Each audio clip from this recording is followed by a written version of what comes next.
Bueno,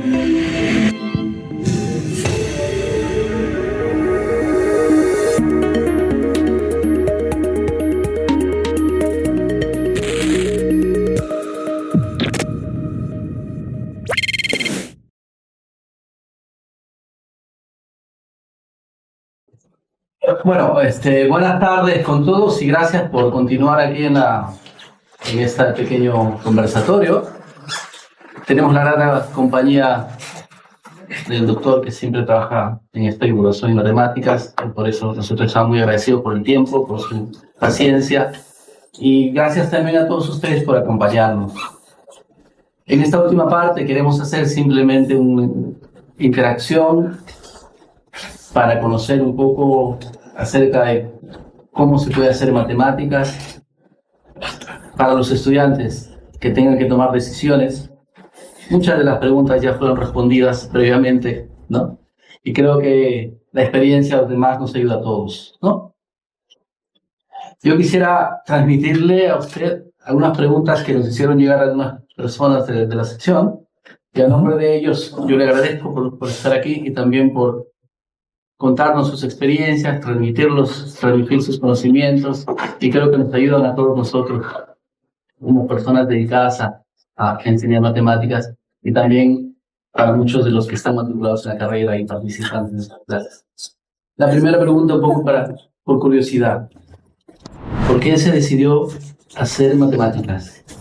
¿Por qué me decidí a hacer matemáticas? Esa pregunta tiene varias respuestas. Sí. Porque hay una que es por qué me decidí a hacer matemáticas al principio, cuando entré a la carrera de matemáticas, que no es la misma que de por qué sigo después tantos años. Porque, como digo antes, eso uno lo va renovando, ¿no? Porque en cualquier momento uno lo puede dejar.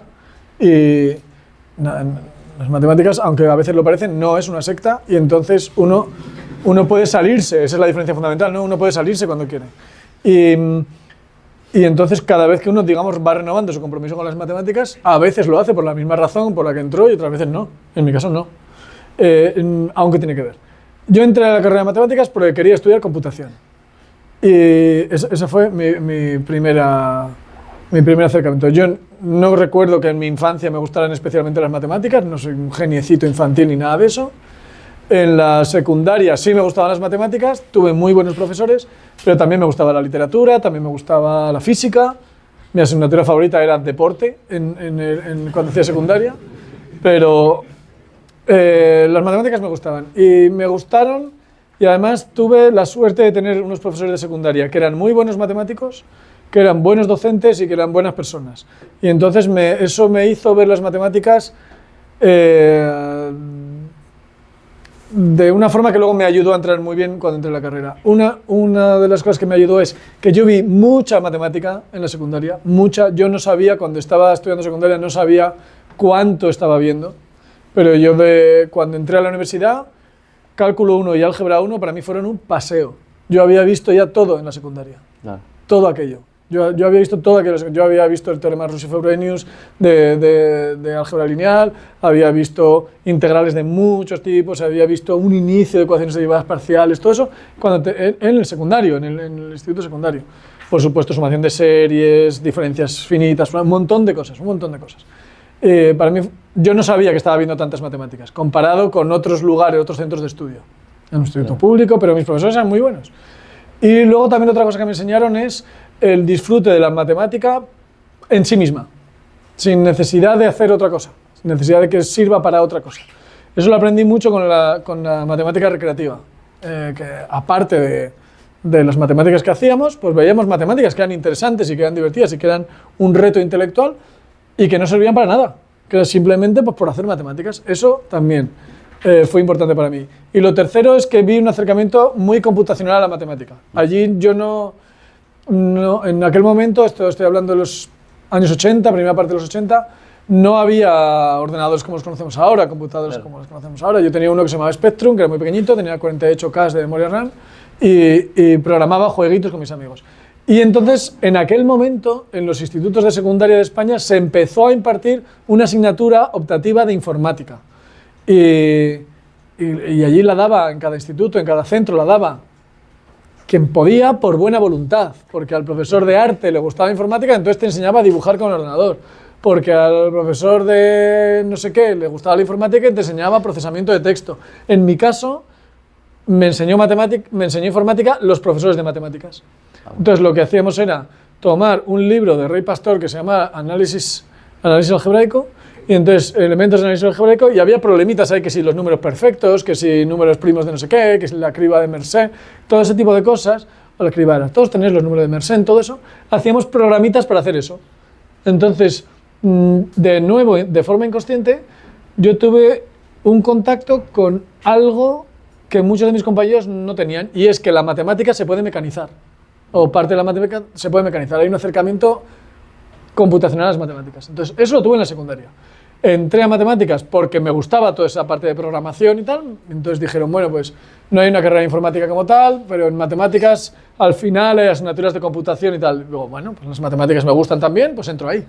Y entré en matemáticas y ahí fue cuando vi efectivamente el pensamiento abstracto en matemáticas, todo el álgebra abstracta, la topología, todo. Entonces dije, bueno, esto es otra historia, esto me gusta mucho más todavía. Y entonces me dediqué a la matemática más pura, pero finalmente, como habéis visto, he cerrado el círculo de alguna forma, porque yo hago matemática bastante abstracta, pero de también teniendo en cuenta el punto de vista computacional. Entonces sí, hago teoría de homología, vale, pero yo calculo grupos de homología con esos algoritmos. Entonces, bueno, pues ese es un poco ese movimiento inicial y que luego se ha ido renovando. Fantástico, gracias. Yo creo que una parte usted mencionó también a sus profesores y bueno, me gustaría mencionar también que colegas mencionan que trabajan en matemáticas justamente porque tuvieron esa motivación de parte de sus profesores, tuvieron muy buenas enseñanzas de ellos. Entonces creo que también esto nos podía quedar para nosotros recordar que los que trabajamos en enseñanza, que si queremos que esto camine mejor, pues hay que enseñarlo mejor. De alguna manera creo que eso ayuda y creo que estudiantes que quieran llegar a hacer matemáticas, pues lo hacen muchas veces porque tuvieron buenos profesores. ¿Entiendes? Sí. Y eso no quiere decir que se haga una matemática más suave cuando se enseñan y que tenga que ser todo súper divertidísimo y todo facilitar. No, esto no, por favor, es muy difícil. Niños, cuidado con esto, vamos a hacer. No hay que huir de lo difícil, no hay que huir de lo abstracto, no hay que huir de lo árido. Pero yo siempre creo que el estudiante tiene que percibir que el profesor está de su parte, que no es un enemigo, que está de su parte. ¿Qué consejo le daría a los estudiantes que quieren comenzar investigación, ¿no? Que huyan cuanto antes. Claro. Creo que es más claro no puede ser. Que salgan huyendo cuanto antes y No. Bueno, yo creo que el primer consejo inicial para hacer investigación, primero es tener una base lo más sólida posible. O sea, hacer el grado de la forma más intensa posible, entendiendo lo más posible. O sea, uno no solamente por ir a tener unas notas excelentes, ¿no? Sino por aprender lo máximo posible. Y luego el punto de contacto con la investigación es el profesorado. Yo creo que eso es, claro. es mala idea, yo creo, tratar de hacer investigación por su cuenta. Yo creo que es mejor apoyarse en el profesorado que uno tiene. Claro, al principio pues, hay que aceptar la orientación de los profesores, las áreas en que trabajan, iniciarse por ahí. Sí. Bueno, yo creo que es una buena... Y no está mal pensar en que sea alguien con que te puedas llevar bien, ¿eh? Con que puedas trabajar a gusto. Yo creo que eso es importante. No basta solo lo académico, la parte humana también es importante, ¿verdad? ¿Qué papel crees que jugarán las nuevas tecnologías en la enseñanza, el aprendizaje de las matemáticas en un futuro cercano? Bueno, ahí... por comparación a lo que ocurre con la investigación, a mí la tecnología me sirve mucho, no solamente en el ámbito teórico, de desarrollar algoritmos ni tal eso, sino como herramienta de trabajo. Me sirve mucho para generar baterías de ejemplos, para ver por dónde puede tirar me puedo plantear una especie de conjetura. Yo creo que esto ocurre. ¿Cómo puedo evaluar si esto ocurre? Me puedo poner ejemplos, puedo aprender a programar ejemplos, entender los objetos en tanto en cuanto los voy a programar me sirve también. Pero para la enseñanza de las matemáticas yo creo que la tecnología puede servir para esto, por ejemplo, y también un poco para personalizar, ¿no? Decir, bueno, vamos a ver, yo puedo detectar qué carencias tengo y poderlas suplir. Luego también hay un acceso a la información muy amplio, muy grande, pero yo creo que digamos, hay programas, ¿no? de estos de inteligencia artificial que sirven para que se adaptan y te van poniendo ejercicios adaptados a tu ritmo de aprendizaje, a lo que ya sabes y todo eso. Pero digo, yo siempre pienso, y sobre todo en un ambiente como este, ¿no? Si un programa de ordenador te conoce mejor que tu profe, mal vamos.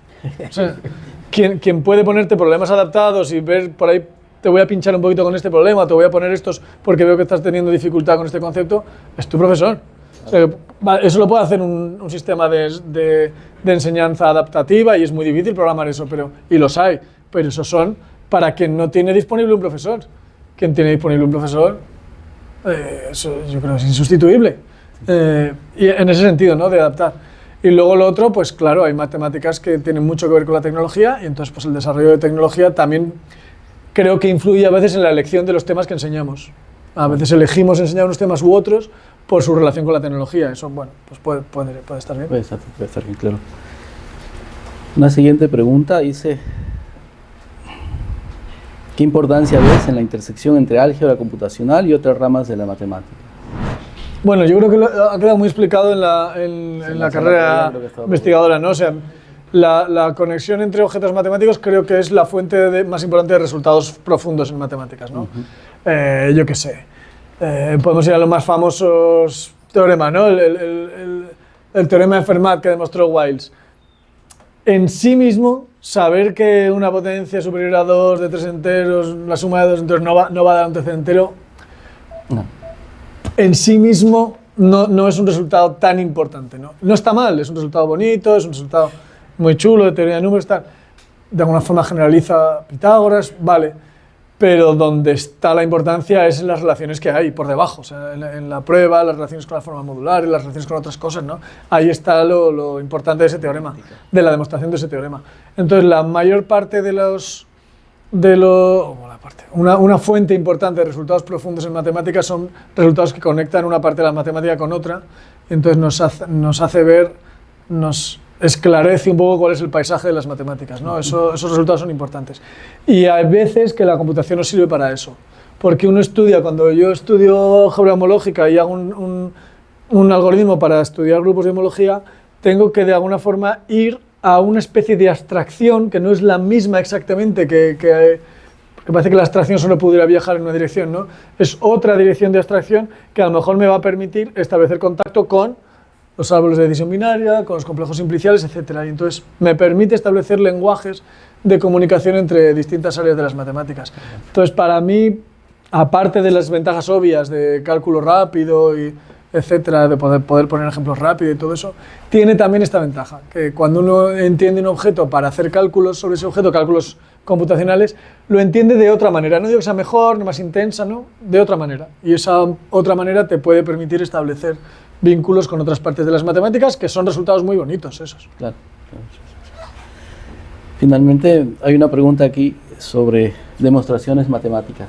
Dice: ¿hay alguna demostración que haya desarrollado o encontrado en sus investigaciones que le considere particularmente elegante o sorprendente? ¿Y si nos podría compartir? En mi investigación, alguna demostración sorprendente. Hombre, a mí me dio mucho gusto, es un artículo que hice con Bjarke Roune, un matemático danés, en el que demostramos que la complejidad computacional de la característica de Euler es Sharpe completo. Entonces, es un problema que estaba abierto, la característica de Euler es un invariante muy importante de la topología y no se sabía la complejidad computacional de calcular eso, ¿no? Entonces nosotros lo hicimos, pero lo que me gustó a mí es que la forma de demostrar eso fue conectándolo con un problema de teoría de grafos que a su vez modelizaba un problema de cláusulas booleanas, de sentencias booleanas. Entonces vimos que hay un problema que es SAT3, que se sabe que es NP completo, esto lo tradujimos en teoría de grafos y esto lo tradujimos en la característica de Euler. Para mí eso es un resultado que me encuentro muy orgulloso y probablemente lo más sorprendente fue esto, ¿no? Establecer esta conexión entre sistemas coherentes y complejos e ideales monomiales. Para mí eso ha sido muy satisfactorio. Sí. y también como herramienta para estudiar el otro. Sí, eso es. Todos estos que establecen puentes, a mí, pues es el estilo de matemática que me gusta, ¿no? Establecer puentes entre distintas áreas. Sí, yo creo que esa estrategia también es muy productiva en otras áreas. Sí, ¿no? sí. Sí. Bien, yo creo que la siguiente etapa sería preguntar si hay alguien del público que puede hacer alguna pregunta. Sí. Teníamos aquí Adelante. el número 1 y luego tenemos otra por ahí que hemos hablado un Adelante. poquito y es interesante también. Adelante, Sí, adelante. ¿Qué es la homología? Wikipedia.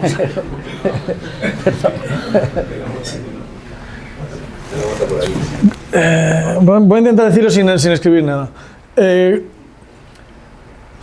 Cuando uno estudia un espacio topológico, el que sea, los espacios topológicos son algo muy amplio, ¿no? Entonces, un espacio topológico es un conjunto con una estructura. Un conjunto, el conjunto que sea, con una cierta estructura. Esa estructura le llamo topología.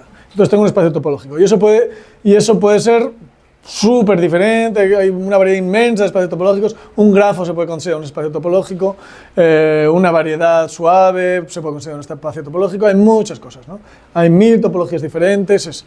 Es un conjunto con una cierta estructura. Entonces, claro, pongamos que yo estoy estudiando algo como un grafo, ¿entendimos bien lo que es un grafo? Un grafo o una variedad, etcétera, ¿no? Entonces, claro, ahí hay muchas técnicas para poder saber si este grafo de aquí, que tiene 16 millones de vértices y unas conexiones que yo no puedo dibujar en un montón de dimensiones, es diferente o igual que este otro, se parecen en algo.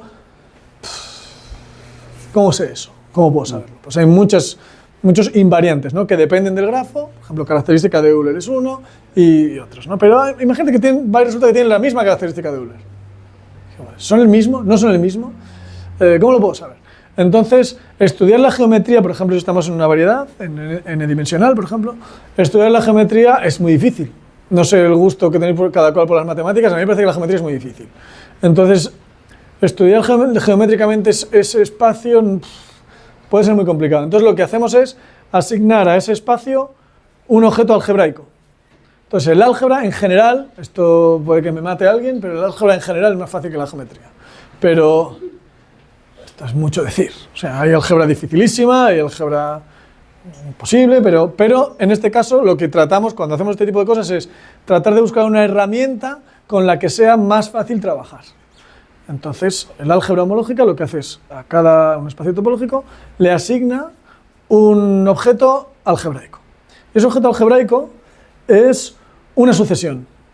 Una sucesión de, en este caso, vamos a llamar espacios vectoriales, simplifiquemos así, ¿no?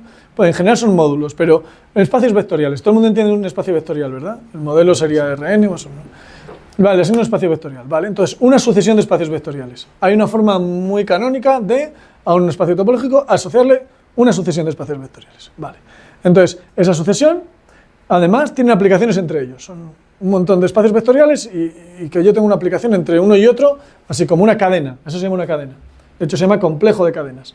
Entonces, un complejo de cadenas. Vale, entonces, ahora tengo este objeto geométrico y tengo un objeto algebraico que lo representa. Vale, entonces me quedo aquí. Ahora ya me quedo aquí, en la parte algebraica. Y digo, venga, pues vamos a estudiar la parte algebraica. En esa parte algebraica lo que hago es estudiar las relaciones entre dos objetos sucesivos de esa cadena. Y eso es una invariante, digamos, una caracterización mucho más fina que la característica de Euler y que otras. Tiene que ver con cuál es la dimensión entre ciertos cocientes, cuál es la dimensión de ciertos cocientes de estos espacios que va ahí.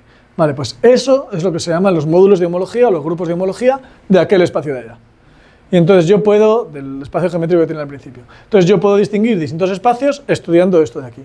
Y es un invariante muy fino, o más fino, y me permite distinguir muchos espacios, me permite caracterizarlos, etc. Una traducción que se puede hacer, no voy a decir aquí, una caracterización que se suele hacer, por ejemplo, con complejos simpliciales o con estos que son más geométricos, es decir, la homología estudia el número de agujeros que tiene un espacio. Y es verdad, porque si tú coges estos cocientes, pues el primer grupo de homología te va a decir cuántas componentes conexas tiene tu espacio. Ya es una manera de distinguir espacios, porque puede haber un espacio que esté todo conectado y otro que no, que tenga dos piezas. Eso lo va a distinguir la homología. Vale, otra cosa que puede hacer es, ¿tiene agujeros o no tiene agujeros?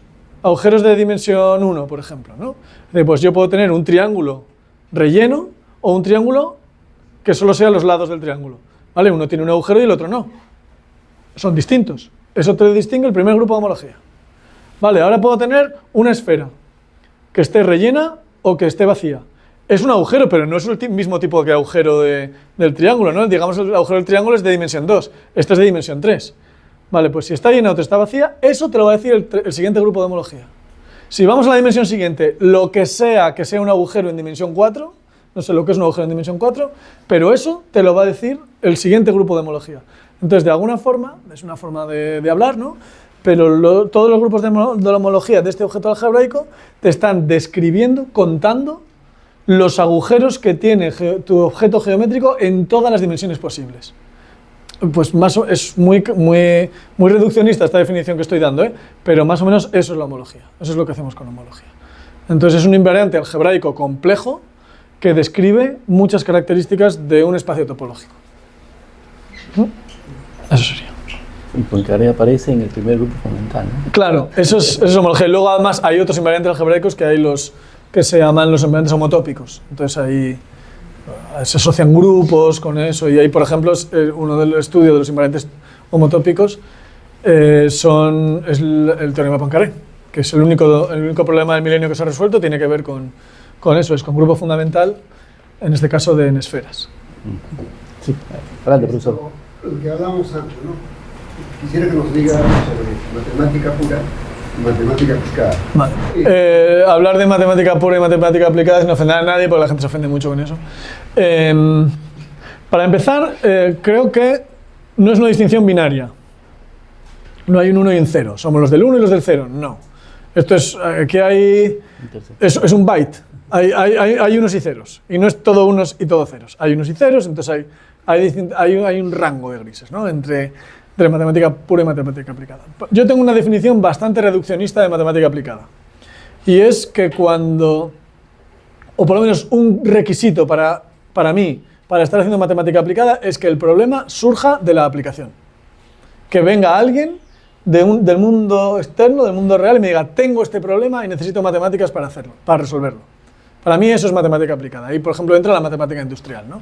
Tengo que organizar esta fábrica y quiero optimizar este proceso. Vale, pues hay alguien que tiene una pregunta y yo uso matemáticas para resolver esa pregunta. Cuando el origen de la pregunta es externo, está en el mundo de las aplicaciones, yo entiendo que es matemática aplicada.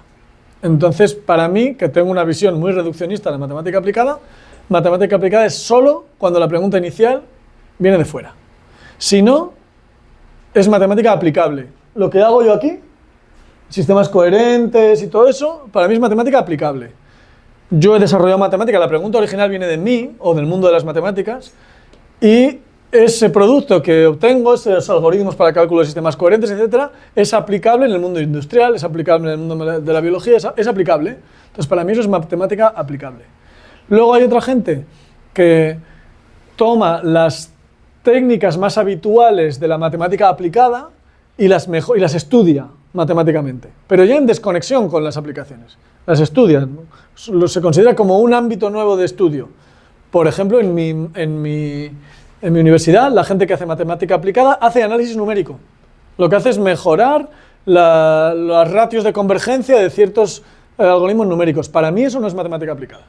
Para mí eso es matemática que estudia una parte o una parte de las matemáticas que habitualmente se aplica en otros lugares. Pero ellos no hacen matemática aplicada.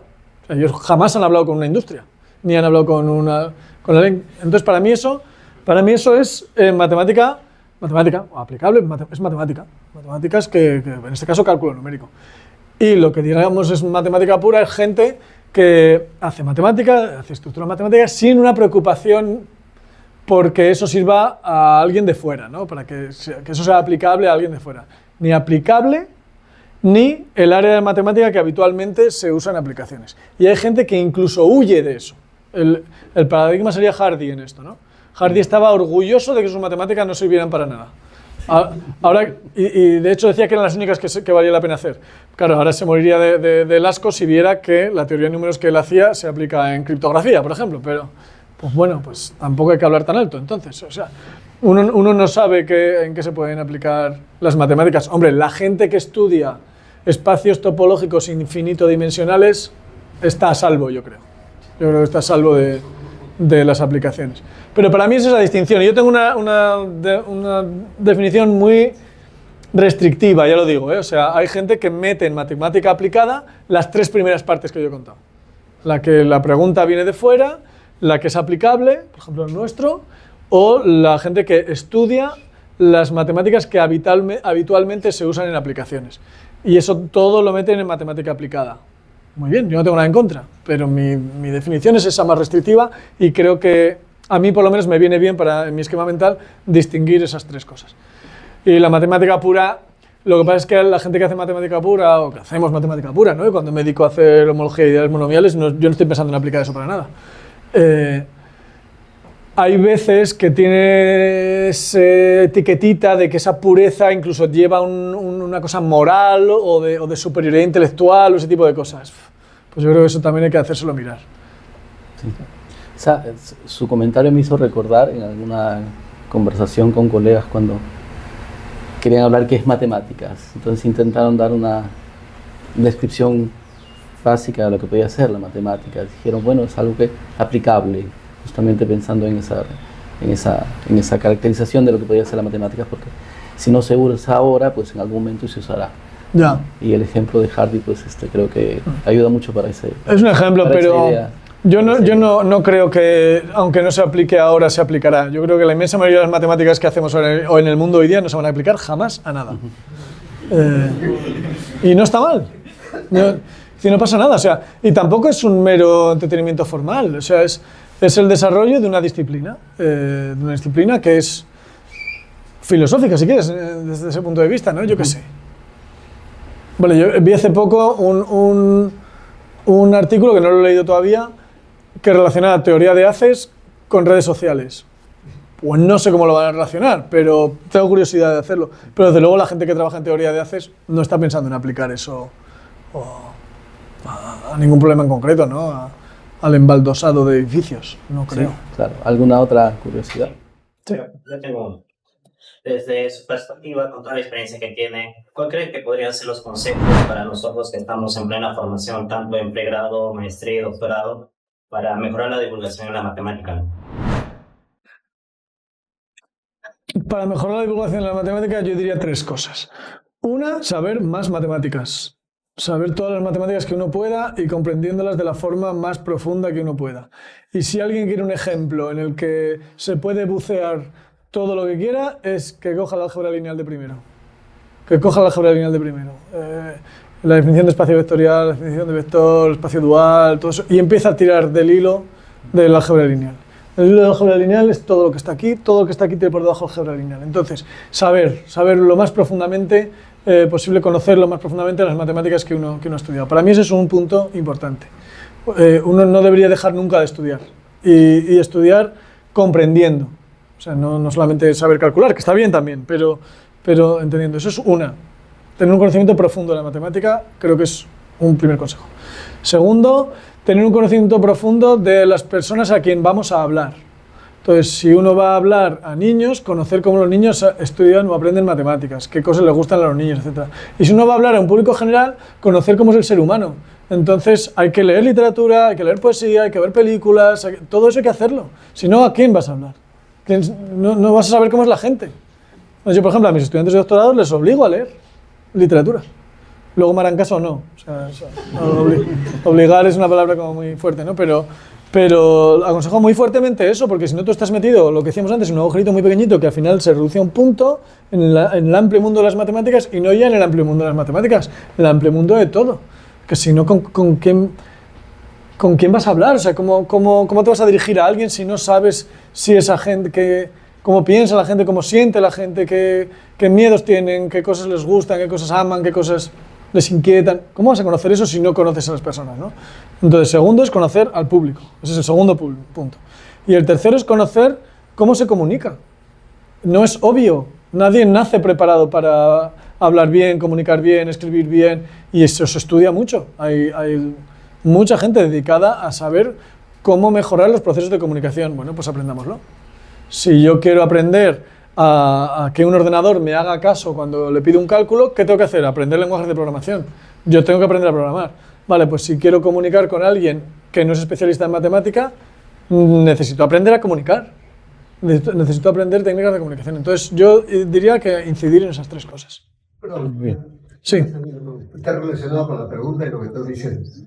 ¿Usted piensa que, pensando ahora en que la inteligencia artificial tiene una aplicación fuerte, en donde la aplicación de álgebra lineal, de cálculo, probabilidades, estadística es importante, ¿no es posible que en un programa de matemáticas puras, por ejemplo, o de aplicadas, se meta algo sobre el mensaje automático, por ejemplo, para que los alumnos inclusive conozcan las técnicas, por lo menos? Claro, sí. Ahora, todos los adelantos que hay ahora. Yo lo veo bien. Veo bien que se vea qué matemáticas hay debajo del aprendizaje automático, pero lo veo bien además porque probablemente nos va a tocar a la gente que conocemos eso, o que tenemos la capacidad de conocerlo, nos va a tocar ayudar al resto de las personas, porque el aprendizaje automático cada vez está en más lugares.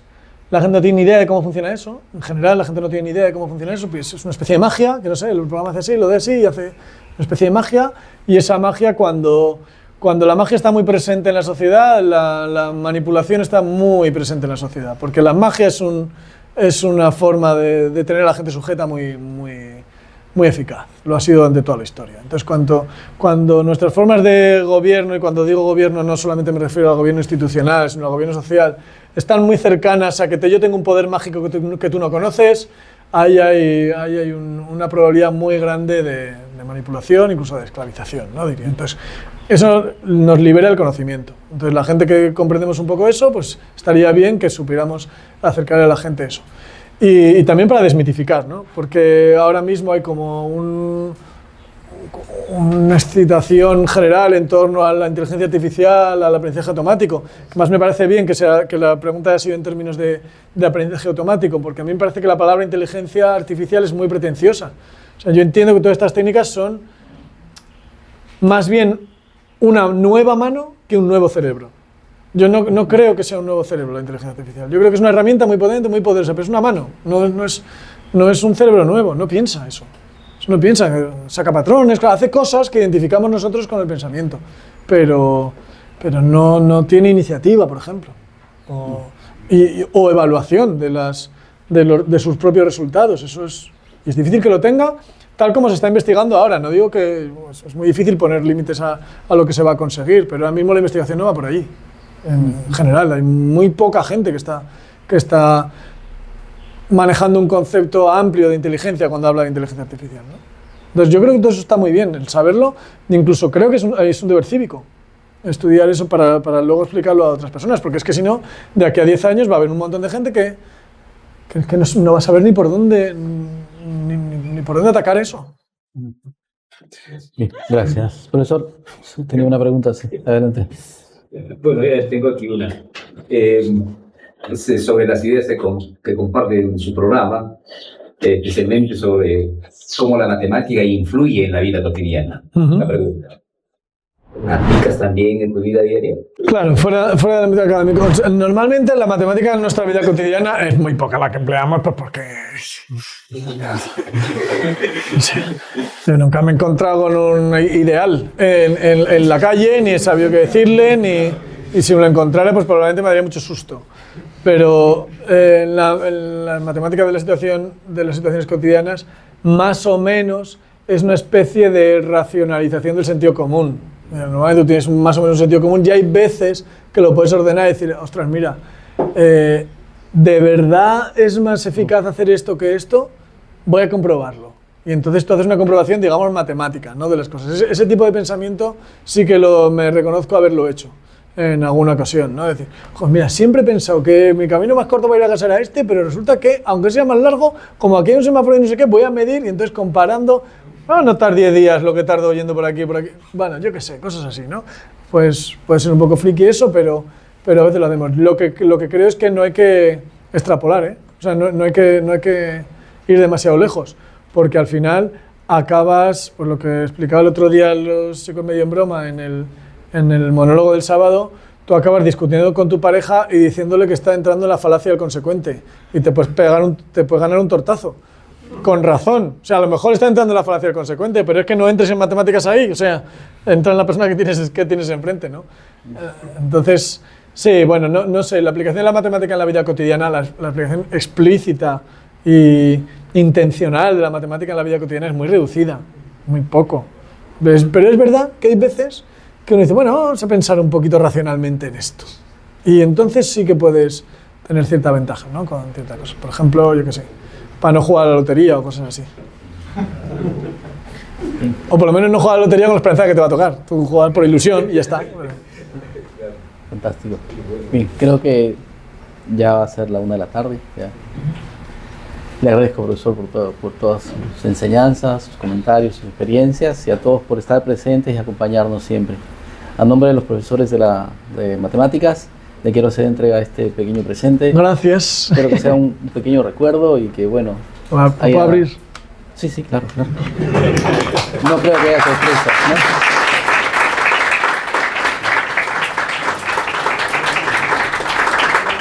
Gracias. Como hace más frío en Logroño que aquí, pues no lo usaré.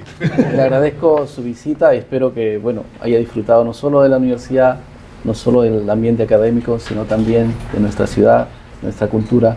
Y bueno, espero que alguna vez pueda volver a Perú ya para conocerlo y no tanta matemática. Yo espero que sí. Sí, no, o sea, disfrutar de Perú nada, porque no he conocido nada más que Lima, y dentro de Lima he conocido el hotel, la universidad y el tránsito entre uno y otro. Y no sé si es el mejor ejemplo. Y la comida, eso sí. Comida, ole. Gracias a todos. Muchísimas gracias.